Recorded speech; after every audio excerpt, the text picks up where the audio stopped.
Hey fellas, before we get in the video, I just want to quickly say that I'm not advocating for or encouraging the doxing, targeting, harassment, or bullying of any individuals that we mention or feature in this video, or this is an opinion piece of my particular commentary on the subject matter, however controversial as it may be. So, without I quickly say it, let's go ahead and start the show.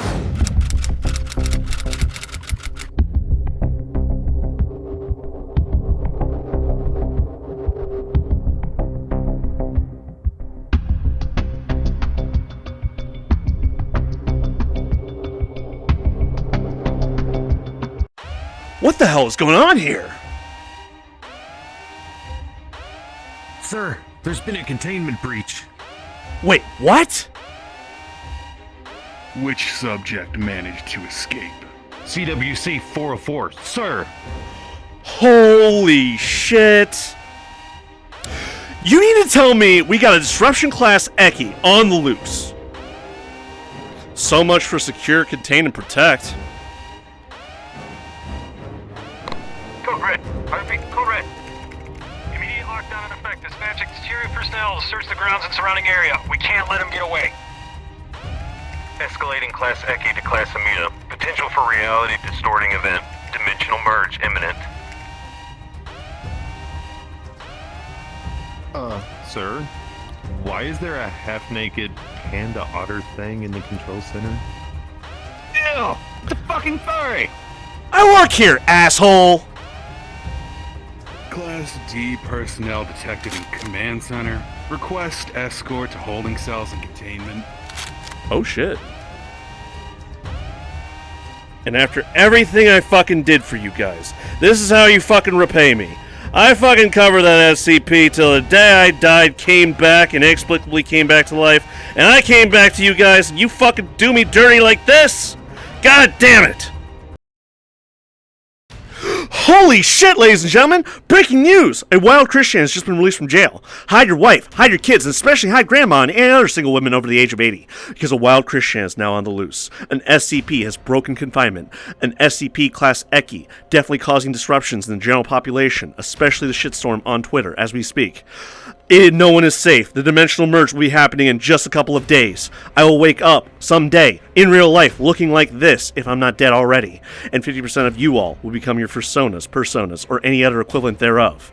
No one will be spared in this coming fucking culling. 50% of the world's population will die.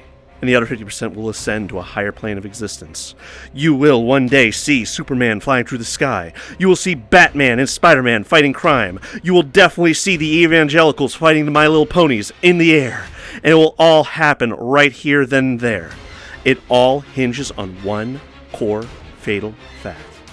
Christian's going home. You might say I'm something of a historian myself. Boy howdy, do we have a story to cover today, ladies and gentlemen, because Christian has finally been released from prison. Hallelujah!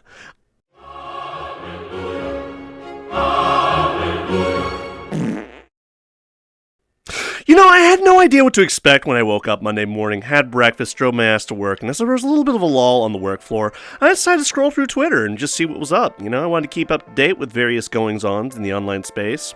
Gino Samuel posted an often reposted screen cap, basically encapsulating all of Christian's prison information from an administrative side of things.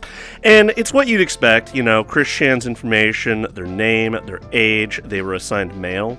I guess due to the interpretation of the law, that only a male could be guilty of that sort of thing.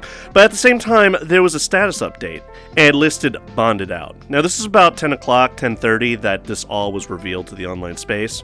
However, just a couple hours later, like VineLink is a service that sort of checks on the status of various criminals out there that are incarcerated, and Christian's no different, and various people had emailed the service for a status update on Christian's status, as it were. And basically, they had made a mistake, it was by court order that Christian was ordered to be released from jail for a transportation order, which can mean just about anything. It can mean they could go into a halfway house, or a group home, or a psychiatric care facility, or another prison, Or maybe they're getting a one-way ticket to Ruckersville, Virginia, where they hail from. You know, the sky's the limit. Also, before we continue, can we talk about just one little thing? Notice how in Christian's most recent mugshot, it looks as though the life has just been sucked out of him, like he's been sucked dry, and not in the good way. I mean, I guess like a year and a half in what's effectively solitary confinement would do that to just about anybody out there, but in Christian's case, it seems so much more apparent. They're definitely a lot more withered now. You know, it's like what fat that they had when they were fat and flabby has kind of receded in on themselves. His body is eating itself from malnutrition.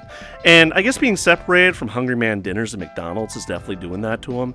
So somebody needs to fucking get Christian to an all-you-can-eat buffet like Golden Corral or a China buffet, because Christ, he needs to get some fucking meat on his bones. And even his hair that was all floofy and wild the first time around has just kind of become clumped and matted to his head and shoulders.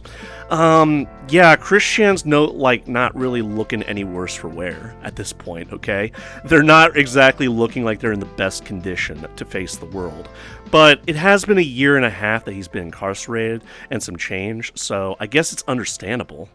You might also notice that he doesn't have that shit-eating grin that he had the first time around, as though he has achieved some sort of big accomplishment when he first got arrested. Probably in his delusional state of mind, he thought he was facing the trials and tribulations necessary of him in inhabiting a human vessel, but now the cold, hard realization that he truly fucked up has finally set in, and Christian is getting a taste of reality. That's just purely speculative on my part, so don't think that's, cause for concern or anything like that. Let's just think about the bonded out. What kind of ramifications would that have? Because I know sure as shit that during the preliminary hearings, the prosecution actually made a special request that Christian be granted no bail, no bond. Bail is where the defendant is obligated to pay a certain amount of cash to the court to be free pending their court date. Bond is where somebody else takes that responsibility. So unless Christian had elicited the services of a bail bondsman, I don't think that was the case, you know? Although my initial reaction when it was listed as bonded out was like, what mysterious benefactor out there would find it in their heart to actually take pity on Christian, release them from jail, and just allow this whole grand saga to continue? Was it Sam Hyde seeking to increase the amount of chaos in the world? Or maybe Vladimir Putin or Xi Jinping, aka Emperor Winnie the Pooh? Maybe they wanted to destabilize the United States from within, because remember, Christian is a SCP class Eckie, They're going to cause general disruptions in the general population. Or maybe it was iDubbbz. He found a new contender for his Fight Club-esque, Creator Clash series, which is kind of on the ropes right now, more in another video. Or maybe Joshua Moon, aka Null, who wanted to perpetuate the whole Christian Grand Saga. This will just be one more chapter in the long list of sagas that we've seen come to pass. Or maybe the Praetor. The group of trolls had crowdfunded a sum of money to get Christian out of jail. The Praetor are basically white knights for Christian, if you're not entirely sure who they are. Whichever the case, not the case, Christian was not bonded out because it was by court order that they were released. And you gotta wonder, Christian has spent about a year and a half and some change in jail, basically effectively in solitary confinement. And now I think that the prison officials figured they were doing Christian a service because, let's be honest, any self-respecting prisoner out there that's incarcerated in jail is probably gonna beat the shit out of Christian the minute that Christian starts their bullshit with somebody. I mean, general everyday society can't fucking put up with Chris for more than 5 minutes. So what do you think that somebody that's already stressed the fuck out with prison life is going to react to Christian's antics? It's not going to be too well. They're going to wind up with a shiv carved up in their fucking liver and get the shit kicked out of them, alright? So the prison officials thankfully recognized that Christian was not exactly cut out for prison life, and they've been in what is effectively solitary confinement. And they got access to the rec yard where they got to play basketball and stuff like that. Or the commissary where they could buy various materials like the paper that would see in the jail letters. But you might notice that I stopped covering Christian content a long time ago. Yes, it gets the views. Yes, it turns heads. But I didn't really see much of a point because the only updates that we ever got from Christian and the whole grand saga, as it were the prison letters. And the prison letters got really fucking samey after that. I mean, let's be honest. Christian would basically act like they were the coming of the next Messiah. And that they were Jesus Christ reincarnated. And that they would ascend to godhood at the conclusion of the dimensional merge. And basically be the astral blue heart goddess, true and honest, and they would take their rightful place in the stars in the astral planes after C-197 came to be after the dimensional merge. That's what they believed. But we all know that's really an elaborate form of escapism because, use your fucking brain. Like, there's no chance the fucking dimensional merge is ever going to happen. Although, I am really of the firm belief that if Christian manages to reach home to see Barb, it's like that often reposted meme of Sephiroth triumphantly declaring to the world at large, I'm going home to see Mother.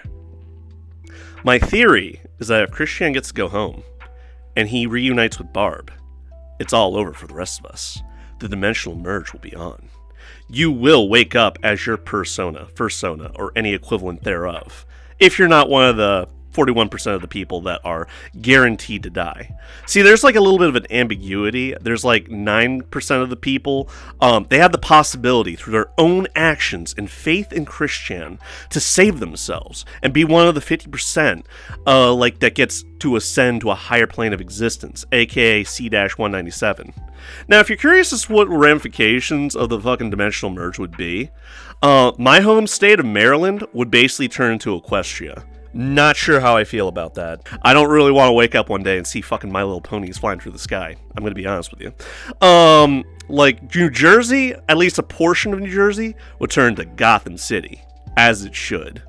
And basically Virginia, all of Virginia would turn to Quickville. How's that for a fucking dimensional merge? He didn't really specify what the other, like, states or territories, let alone continents, would turn into. But, like, Christian's sort of fictionalized universe of the dimensional merge would all turn into this mass, like, crossover of all fictional mediums out there, you know? Anyway. So where do we go from here? I think that the best possible outcome to all of this would be the fact that Christian gets sent to a group home. Because let's be honest, ever since that he put on a little bit of a tantrum in the courtroom, the judge should have recognized the fact that Christian wasn't exactly cut out for a regular society. I mean, like, anybody that's in the Ruckersville, Virginia area that recognizes who Christian is and knows what they're all about, they would be very quick to sort of, like, say that this guy belongs in the nut house, alright? The fact that he got away with so much shit over the course of his life, fucking ran over Michael Schneider. Like, the worst thing about that is that Christian, like, when Michael Schneider got in front of the car, he guns it, runs fucking Michael Schneider over, switches places with his mother backs up over Michael Schneider, and they both run off after a successful hit and run. God damn. And, like, worse yet, like, he maces a GameStop employee because Sonic's arms are not blue, okay? Big deal. Christian, like, dons a disguise because he'd already been banned from, like, you know, Walmart, Target, fucking GameStop for defacing merchandise. And when they recognized him, they're just like, alright, you've been banned. We're gonna call the cops if you don't get the fuck out right now.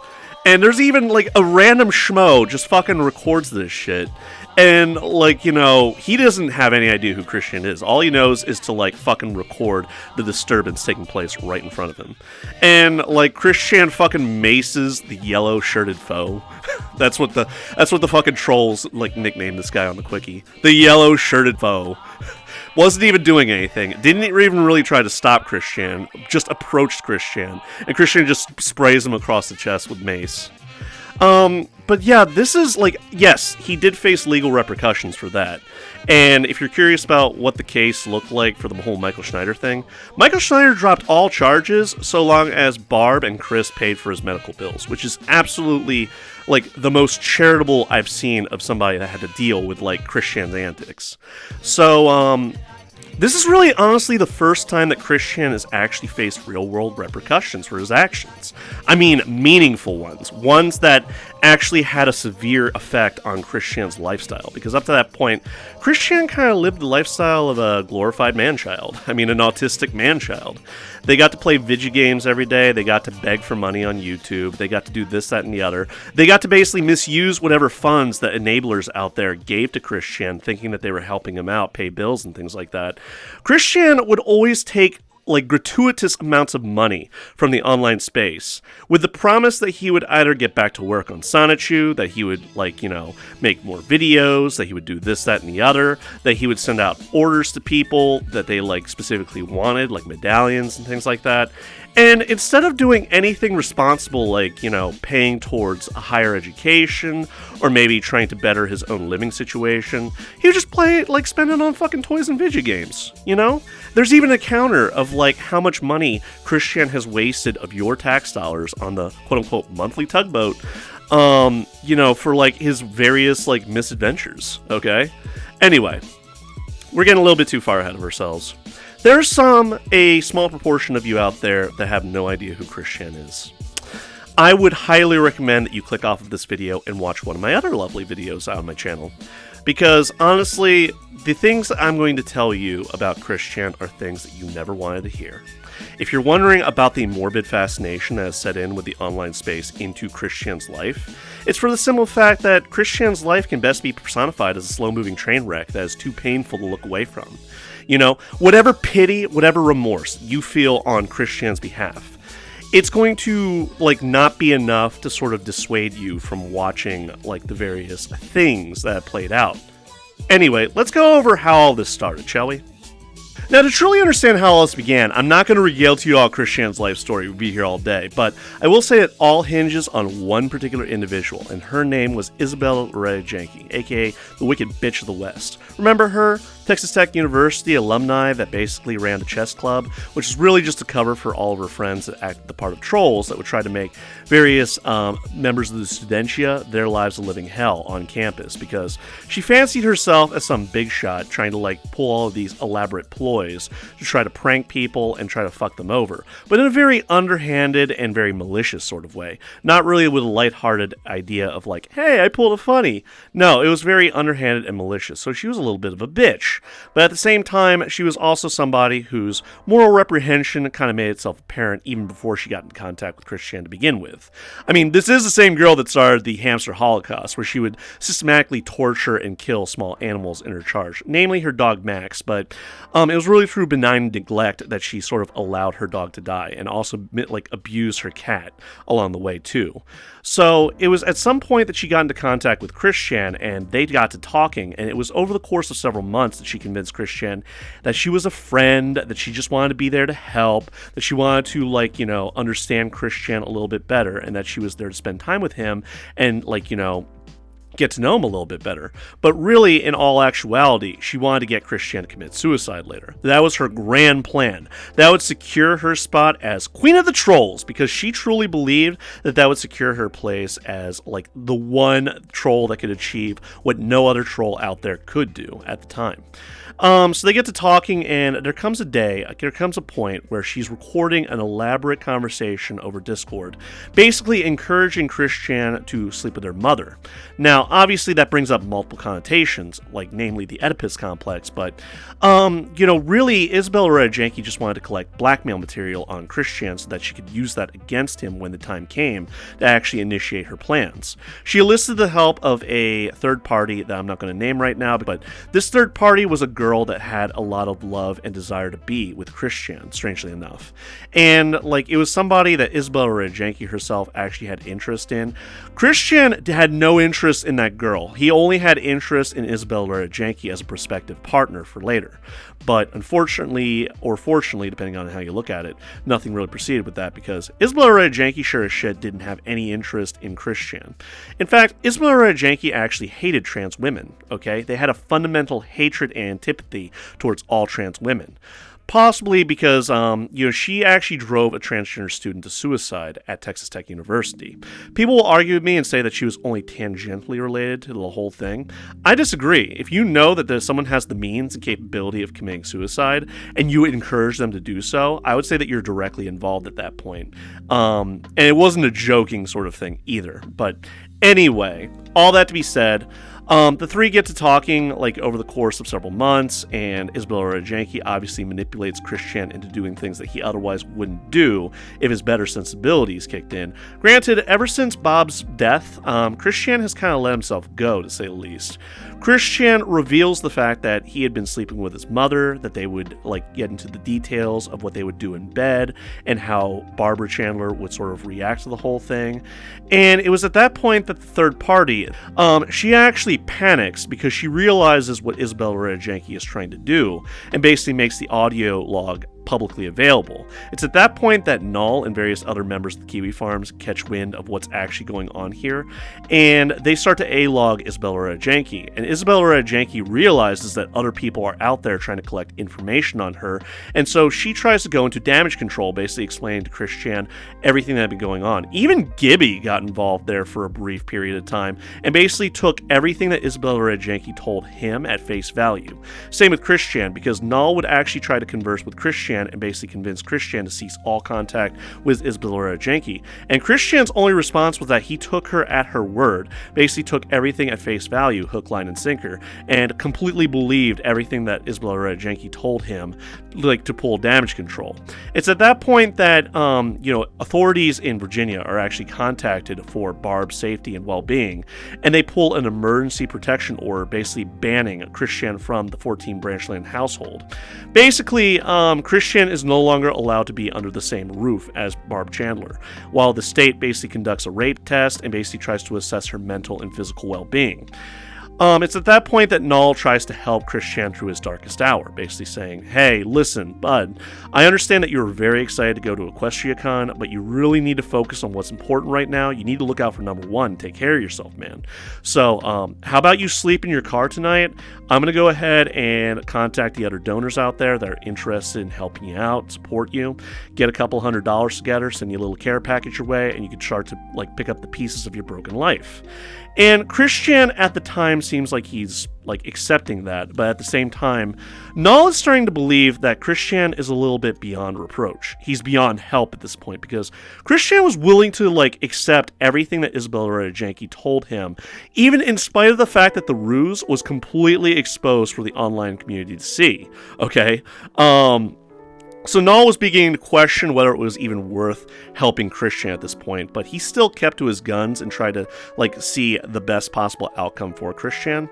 See, Null and various other trolls, strangely enough, they sort of adopted the mantle of being Christian's guardian angels, at least at the time before it was revealed that he fucked his mom and did all this other weird bullshit along the way. But at the time, at least, they sort of recognized they had done irreparable harm to Christian's life with all the meddling and interference of, various trolls out there into Christian's daily life, okay?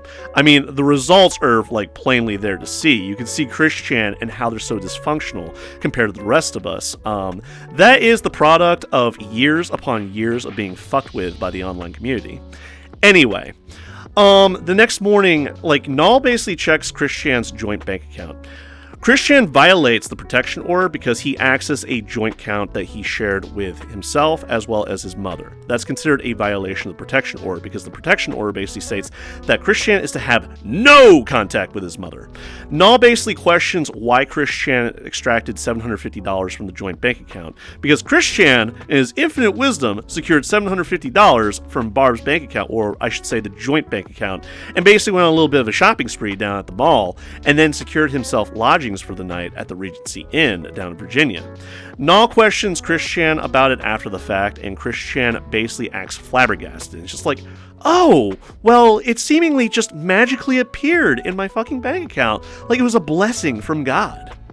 It's at that point that Null decides that he's going to cut off all contact with Christian, that Christian will never learn from his fucking mistakes, a conclusion that I drew years ago, but he decides that Christian is beyond redemption, he's beyond reproach. He cuts off all contact with Christian, contacts law enforcement, and basically explains to them the situation that Christian had violated the protection order by accessing Barb's bank account, or I should say the joint bank account that they were sharing. It's at that point that the authorities are basically, sent out. They go to the Regency Inn that Christian is staying at, and who's there in hot pursuit but Ethan fucking Ralph, the Gunt himself. The one public service that he did was live streaming the whole thing to a live audience on his kill stream, and basically actually engaging with Christian from the balcony, because as Christian's being arrested by the cops, he's actually shouting out to Christian and inviting him to come onto the kill stream, acting like this is going to be a short one and done sort of visit to the jail, receive sentencing, be out on bail or bond in the near future. Something that never really happened that way, but Yeah, so that's how it happened. That's how Christian was arrested. He showed up to like 2 to 3 preliminary hearings. I say 2 to 3 because I'm not entirely sure about the nature of the third. The third was more of a conversation between David Heidelberg, Christian's lawyer. He had a conversation with the judge, and basically it was a lot of administrative things about how things would proceed from there. So apart from that, there were various updates in the form of prison letters, various pieces of correspondence that would hit the light of day when the recipient of said letter would actually deem it necessary to actually make it available to the online space. Against Christian's wishes, I'll have you know, because Christian's one stipulation in sending out various letters to various people out there is that he did not consent to them appearing online. People disregarded that and would make it publicly available anyway to sort of share various pieces of public information with the rest of the community. Obviously, some things that happened along the way that I didn't mention was that there was an actual call, like with Christian from prison, that somebody had recorded. You don't really hear their voice, but at the same time, like, they try to become overprotective of this piece of like media because they would actually copyright strike various channels to try to use it, which seems like a dick move on his part. Like, I wouldn't consider that to be like in good faith. It sort of brings up that magical word I told you all earlier, exploitation, you know, because various people recognize that Christian draws heads. He draws in the views. People like hear mention of Christian, they're just like, oh, Christian, is there an update about him? Oh, like everybody is like up in arms about that sort of thing. And they recognize that the online fervor in Christian and everything about him is going to definitely draw in some attention. Therefore, they're going to try to become overprotective about every little piece of information that they can have sole ownership of, which is honestly the wrong perception that you should have. I mean, like, this whole thing was hilarious until it wasn't, okay? So I would consider that all information coming out about Christian, unless it's intellectual property owned by Christian themselves, would be public property for the rest of us to sort of pour over and comment on at the very least. Anyway, all that to be said, obviously, sleeping with your own mother brings up different connotations. Obviously, the reactions from online when it was fully understood what Christian had been doing was of revulsion and disgust as to how somebody could be so depraved and detached from reality to actually, like, entertain the notion of sleeping with their own mother. You know, it brings up connotations such as the Oedipus complex, and the Oedipus complex was basically a theory pitched by Sigmund Freud, the father of modern psychology, that we as males have a subconscious desire to kill our father and fuck our mother. Now, given everything I know about Christian today, I would definitely say that Christian has achieved Oedipus complex status. Because you can make the claim that in a roundabout way, Christian did kind of kill his father, okay? Maintaining a shithole of a fucking household and allowing it to become infested with bugs to the point that Bob Chandler, like, had an emergency trip to the emergency room and basically was covered from head to toe in bug bites and died from a fatal heart attack. You know, definitely sort of like a roundabout way to say that Christian caused his father's demise and then in years past proceeded to fuck his mother, okay? You know, like, various people have also pitched the idea that this is absolutely the Oedipus complex in action. And in Christian's, like, isolated, like, case, I would say definitely the case. But at the same time, you have to understand that Sigmund Freud is the least bit, he was kind of a crackpot, alright? Just gonna be honest with you. He brought a lot of good ideas to the table, but he also brought a lot of very abstract theories to the table. And the dude was on cocaine half the time. If you don't believe me, look into his back history. Sit down on the couch, Herr Christian, and let us talk about your mother. I gotta say, this whole thing gets the least bit more bizarre the more we talk about it. But you might be wondering, there might be a small denomination of you out there that has no idea who Christian, let alone Christine Chandler, is and what they're all about. Well, let's go ahead and talk about that, shall we? Now, in order to understand who Christian is and what they're all about and why you should give a shit, honestly, it could take a fucking whole entire series of videos to cover the ins and outs of Christian. I mean, people have already done that out there. You gotta understand. I mean, Christian truly is an internet sensation. They are a force of nature, a phenomena that was sprung onto an unsuspecting world. So, in order to go back, like, so many years to the day, you'd see a consistent pattern of just bizarre behavior in, like, you know, generalized society. Because there was a whole denomination of Christian's life where he sequestered himself from the outside world, he and his parents, because everybody was viewed with suspicion, especially when the trolling began. But, like I alluded to before, Christian has has been the target of various elaborate trolling attempts that are really meant to sort of exploit him. It's kind of like anytime that the online space is exposed to somebody that is fundamentally naive to the way that the world works around them, the online space doesn't really look at them as somebody to help. They look at them as somebody to exploit. Not necessarily for money or material goods or anything like that. I'm talking about exploit them for laughs, like pull the wool over their eyes, basically take advantage of the naivety. And that's what happened with Christian, because as various trolls grew to discover him, that's what they did. So it's important to bear in mind that Christian is the true OG as far as lolcows go. Various people out there whose bizarre behavior kind of attracts the attention of the online space into their lives as to who they are, what they're all about, and why they're so bizarre and crazy and different from everybody else. Christian is sort of the one that sort of set the precedent for that, The various elaborate trolling attempts that were arguably successful when somebody would pretend to be a prospective girlfriend trying to hook up with Christian. And Christian, in spite of the fact of never having actually met the individual, let alone talk to them over voice, although that would change later, Christian would just go along with it and believe in a fictionalized girlfriend that was basically somebody as a troll catfishing Christian to extrapolate more information out of them. And so it's for that reason that Christian is the way they are today. Kind of borderline crazy. They are, stuck in sort of this delusional mindset that they are an astral goddess, blue heart goddess. Although, it can be argued that that's more of an after effect of his time with the idea guys. You might also understand that, Christian, I haven't really referred to them as she and her pronouns, in spite of them being, her desired pronouns. I'm not going to get into debate about, transgender people today. I'll just say to you all that I have nothing but respect for the transgender community and the LGBTQ community. I will say right now that I do not respect Christian's pronouns of she and her, because Christian does not necessarily have body dysmorphia. At least it wasn't reported on to the online space. They have complained about men before, as in they preferred women over men. However, they admitted very starkly in one sort of moment of clarity that the only reason that they wanted to become a woman was to expand their dating pool. I'm not fucking with you all. Christian literally laid it out for the online space to look at and said he basically speculated that lesbians have an easier time to actually pick up dates, as in, women would have easier time picking up other women. The transgender community is very mixed as far as Christian and their desired pronouns, but for the most part, a lot of trans people look at Christian and do not accept him as a member of the community.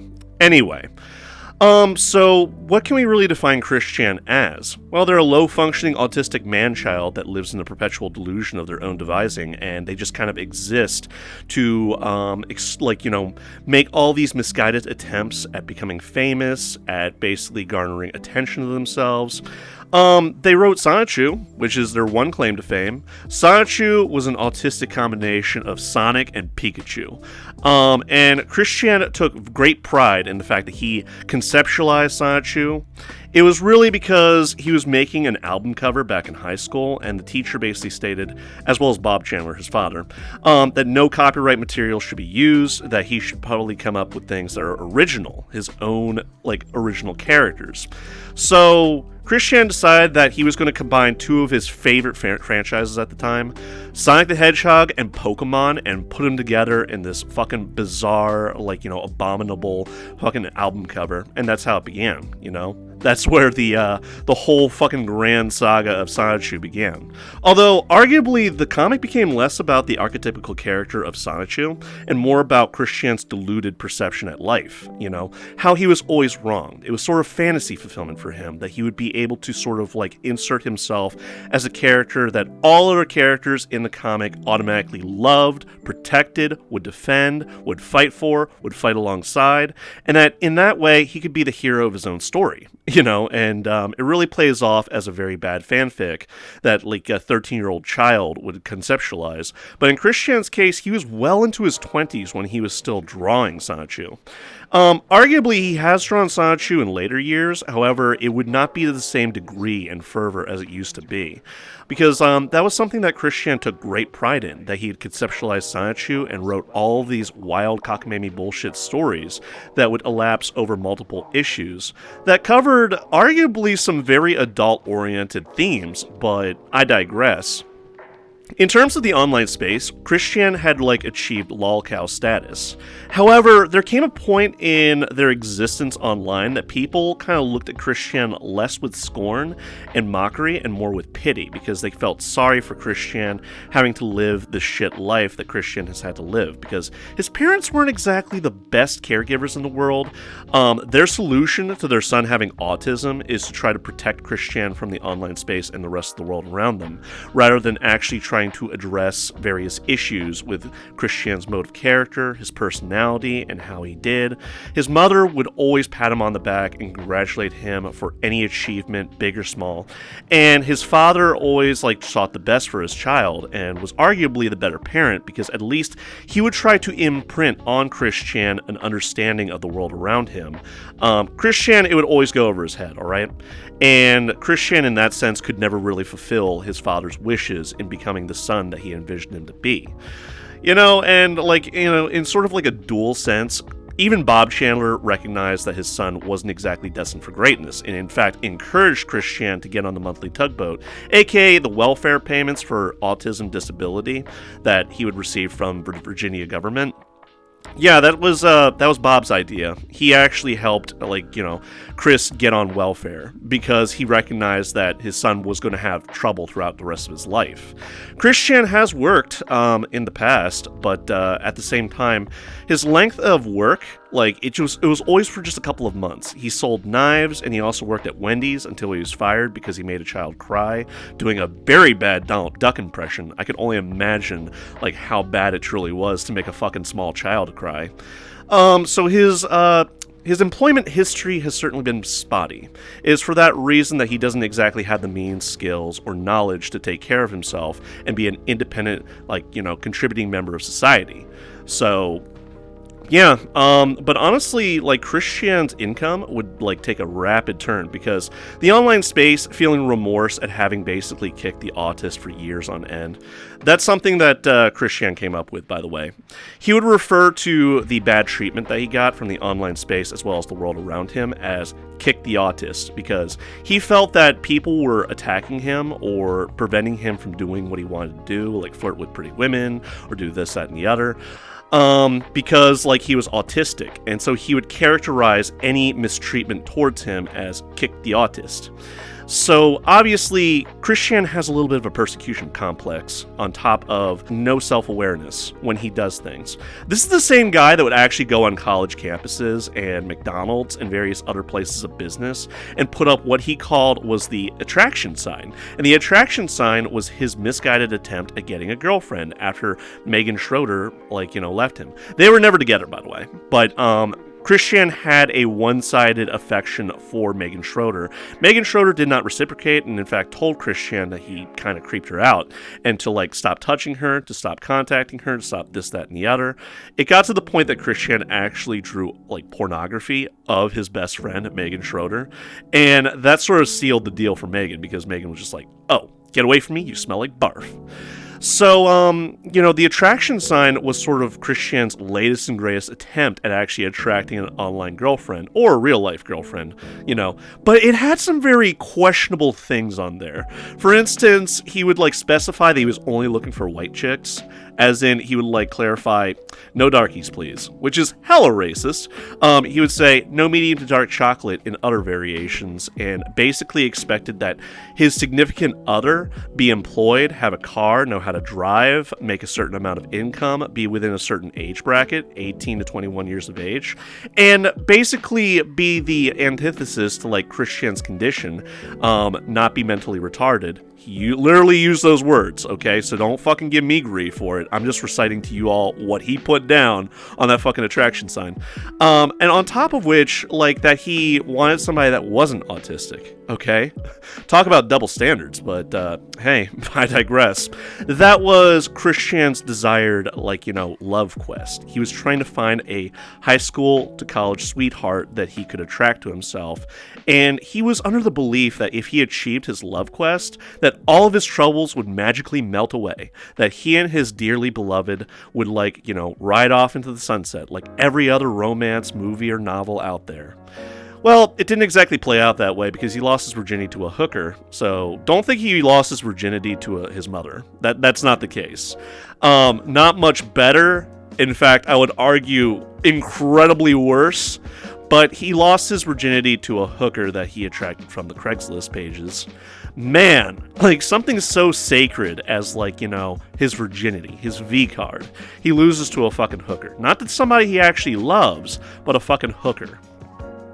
Oh, it gets worse. He tried to serenade a girl later, and one of the things he says, "Oh, come on, don't make me go back to the hooker. Hookers are expensive."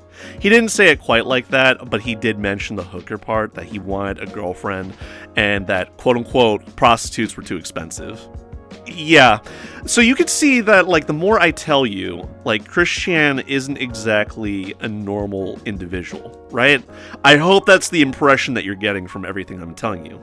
It gets better. At some point, various friends out there would actually encourage Christian to get in touch with their feminine side. So they would start listening to binaural beats to try to turn themselves into a girl. They would start cross-dressing. This all happened after Bob Chandler's death, so don't think this was happening necessarily well. Actually, never mind. This actually did happen, the beginning of it happened while Bob was still alive. It ramped up after Bob's death, and obviously Barb Chandler didn't exactly like it, but there came a point where she was so old and worn out and withered that she probably couldn't really do much about it, because she did threaten to kill herself if, Christian continued. But Christian continued, and she didn't kill herself, so... that's another example of, Barb Chandler's manipulation. She isn't exactly the greatest mother in the world, to say the least. But anyway... So Christian would try to become a woman because he figured that becoming a woman would expand his dating pool, that he would possibly attract a sweetheart to him, and that he would be able to fulfill his love quest somehow. And over time, various people online would actually convince Christian that he was actually transgender, which I think is highly manipulative. Christian is fundamentally deluded, so don't think they're actually having some sort of epiphany where they're realizing that they were always meant to be a girl. They were distinctively male for a good proportion of their life, but that obviously changed in the past few years. So they start rubbing various gels and creams infused with estrogen, thinking that that's going to help them make the transition. They didn't consult a doctor or anything like that. They basically got all of this random stuff that was really for women in menopause and things like that, and they were actually convinced that they would actually be able to turn into a woman, and over a period of time, as they got a little bit fatter and plumper, they thought that they were growing a fucking vagina. So they actually cut a hole in their taint. And my theory is that after living an entire lifetime on nothing but Hungry Man dinners and McDonald's and various other preservative-packed foods, Christian's body is basically in a preserved state. Any infection that tries to take root on the body is going to die right then and there. It's not going to have anywhere to go into the body. And it's for that reason I think that Christian is honestly going to live forever, let's be honest here. They have essentially, embalmed themselves prematurely, and even though that they're in a poor state of health, they have the possibility of being immortal now. Unless, they were killed somehow in another conventional way. I'm not encouraging that, by the way. Do not do that. I do not want to see any harm come to Christian, but I think on their own, after living so many years with a fundamentally unhealthy diet and an unhealthy lifestyle, Christian is going to live forever, alright? That's just all there is to it. So, I hope that from everything that I've recited to you right now off the top of my head, you're getting a little bit of an idea of who Christian is and what they're all about. Now, if you're curious as to where the dimensional merge and its prophecy came from, it really came from the, efforts of the idea guys who sort of expanded on it. Because Christian's first earliest mention of, the dimensional merge, any iota, any, fragment of information with it, was actually back during the Alec Benson Leary days, back in 2010, I believe. I'm not entirely sure because I haven't refreshed up my Christory. However, the dimensional merge is an apocalyptic event that Christian is absolutely, convinced is going to happen. It's supposed to have already happened several times now, but it hasn't due to this, that, and the other. Christian would make up excuses as to why it didn't happen, kind of like doomsday prophecy people. But in Christian's case, there was actually an elaborate lore behind it. And, like, you know, it's something that's the closest thing to religiosity that Christian has, because while in prison, they have been reading up on the Bible as well as the Quran, because they feel like they need to study all these, like, religious texts to substantiate the claims that they made about the dimensional merge and various other aspects of that, and the fact that they are a coming of the Messiah, that they are the honest to God, blue heart goddess. I still flub my words with that.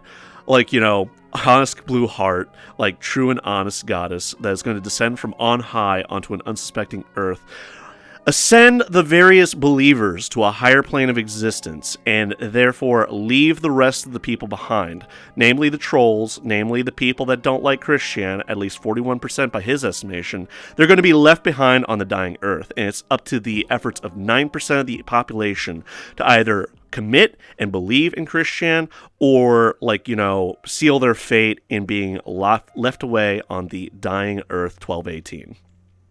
I'm going to start a new religion, okay? Now that Christian's out, I'm going to start a new religion. It's going to be called Christianity, all right? And it's going to be adherence that Christian is our new Messiah, and that the dimensional merge will eventually happen, and that in the efforts of us, we furries, to become our personas, we are going to pledge undying support to Christian and try to make the dimensional merge a reality, all right? And I suggest the rest of you all, okay? I'm pretty sure that there's some weebs out there that are watching this right here, right now. You want to fucking be reunited with your 13-year-old fucking dragon girl, like, goddess, then you better start pledging right now, and you better start believing right now, really hard, okay? I want to get you on your hands and knees, clasp your hands together, and start praying real fucking hard. And if you're not into those things, well, guess what? You'll still be able to be your OC, or the equivalent thereof, your persona, in C-197. You know how bizarre this all sounds, right? So, yeah, that's why that various people online stopped really taking Christian seriously. In more recent years, like leading up to Christian's arrest down at the Regency Inn, it was really just Christian getting on YouTube and begging for copious amounts of money and getting very upset that he would get less than he expected, and various attempts at him of making money. Now, you'd think that somebody that is all-knowing, omnipotent, and powerful would probably be beyond the reach of money. They wouldn't need money to substantiate their existence. However, not for Christian, because Christian realizes that the only way to get through life is cold, hard cash. Dollars make the world go round, alright? So if you want to fucking help Christian, dig deep. I'm not really encouraging you all to do that. I do think that Christian does need help right now. However, for the most part, Christian and money don't really mix, okay? He misuses money worse than a crack addict, all right? So really, it was to the realization of various enablers out there that were contributing massive amounts of money to Christian to help him pay bills, groceries, and things like that, or help Barb get new teeth. They realized that they were merely enabling somebody that wasn't going to better their prospects in life, let alone get a job, stop being a leech on society, and things like that. Anyway. You know, a friend of mine actually approached me out of the blue and were just like, "Hey, Tujo, you cover drama, right? Can you catch me up to speed on the whole Christian situation?" Slowly I turned, and we proceeded to have a long conversation about the whole thing, and they were absolutely under the impression that Christian had once upon a time managed to escape prison. It was that often reposted story of some speculation online where Christian went to the courthouse bathroom, jumped out the window, landed some bushes, made a run for it, and, like, needless to say, if that actually happened the way that people think it did, I would imagine that Christian would have broken a leg, if not both, because Christian's bones are probably very brittle. I mean, this is the same dude that lived off of a diet of nothing but McDonald's and Hungry Man dinners for most of their life. So they're not exactly in the best state of health, to say the least, but it's fun to imagine that happened, because various clips would hit TikTok and YouTube shortly thereafter. Like, you'd see the big fat flabby dude running down the street getting tased by the cops. My favorite has got to be the guy that was on rollerblades going down the street at lightning speed and, like, you know, having a cop SUV chase after them, like some shit you'd see out of Jet Grind Radio. And honestly, like, people just looked at that and they're just like, "Yeah, that's Christian right there. Gotta go fast. Gotta zap to the extreme." But as funny as it is to sort of imagine that all this happened, not the case, you know? And that's a very good segue for what I want to mention to you right here, right now, before we continue. There's a lot of disinformation and misinformation out there online. Everybody wants to sort of throw in their 2 cents on the matter, and some people have a sort of better idea and are more grounded in reality than others, because others like to sort of like go into cockamamie wild bullshit territory and like, you know, spinning their 2 cents as to what they think on the situation.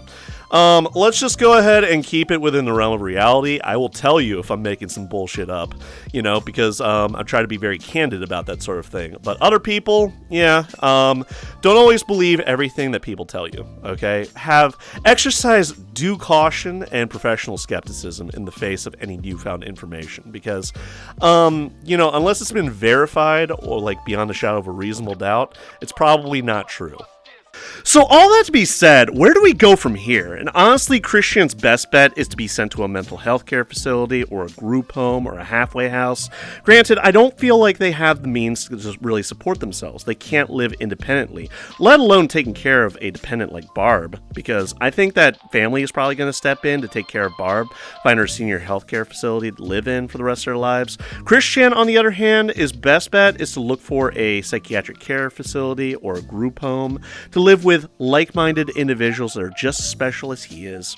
And in that case, he can actually live in a neutral environment with people like him under the care and supervision of a caregiver, because Christian, let's face it, doesn't have the means and skills and ability to live independently of the state of Virginia. They're going to be a ward of the state. That is the best case scenario out of all this, because it seems just the least bit heartless that they would live the rest of their lives in prison, effectively in solitary confinement.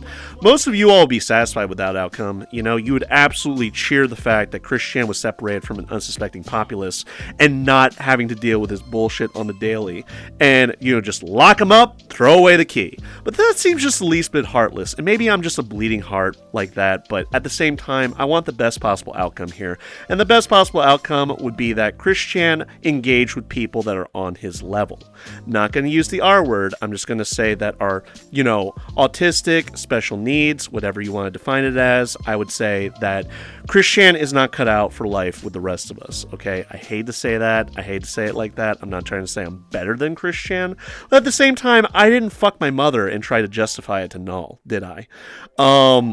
So it's a very complicated case insofar as the enraptured fascination that the online space has with Christian's life and every aspect of it up to this point. To quote the late Harry Partridge, we know more about Christian than, say, George Washington. Not that Harry Partridge is dead, it's just that he's not exactly as relevant as he used to be. Anyway, so Christian's current whereabouts are completely unknown. There's been no verification as to whether he was seen on the streets of, like, you know, Ruckersville, Virginia.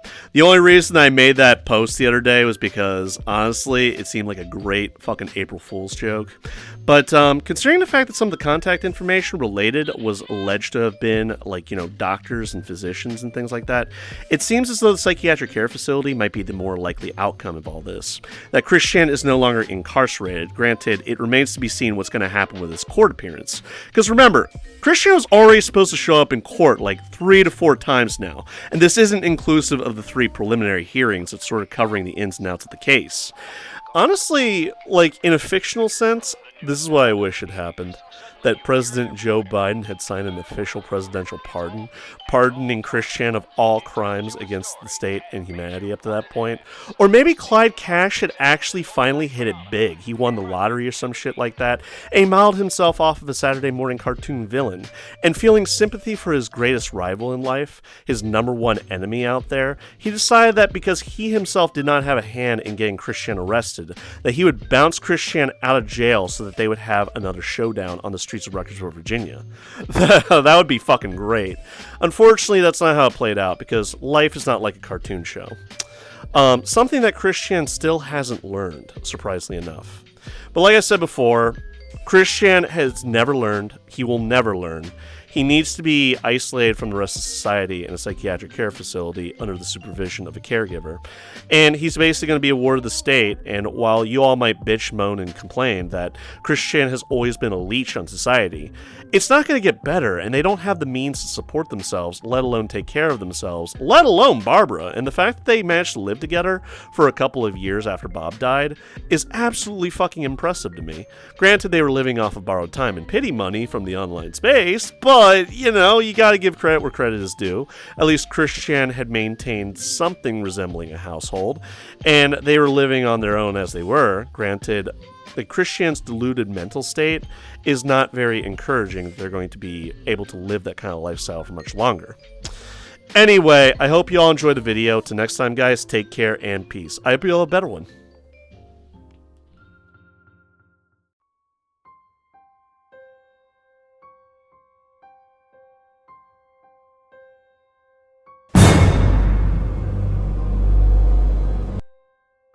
Hey, Mr. Peanut! Gotta say, man, big fan. You're my absolute favorite SCP of all time. Planner's Peanuts mascot ain't got nothing on you. It ought to be your picture on the jar. I mean, I'd ask for an autograph if your arms actually moved. So, hey man, I got no beef with you, so can I just, go now?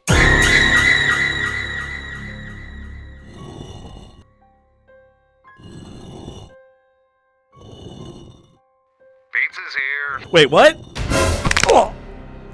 Fucking pizza face, olive-eyed son of a bitch broke my fucking neck. Okay.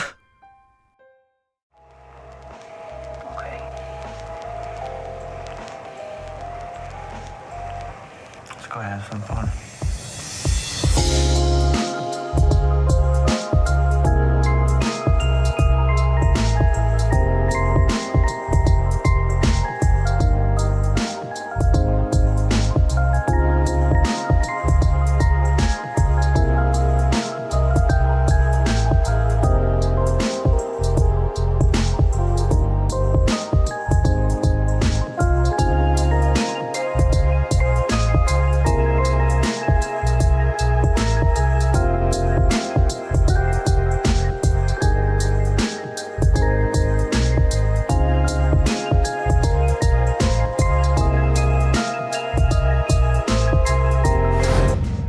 Hey fellas, thanks for watching the video today. I really hope you all enjoyed it. Would you care to hit that like button, subscribe for more? You know I really appreciate that, right? And hey, if you're in the mood for game, why don't you check me out on Twitch sometime? Link in the description below.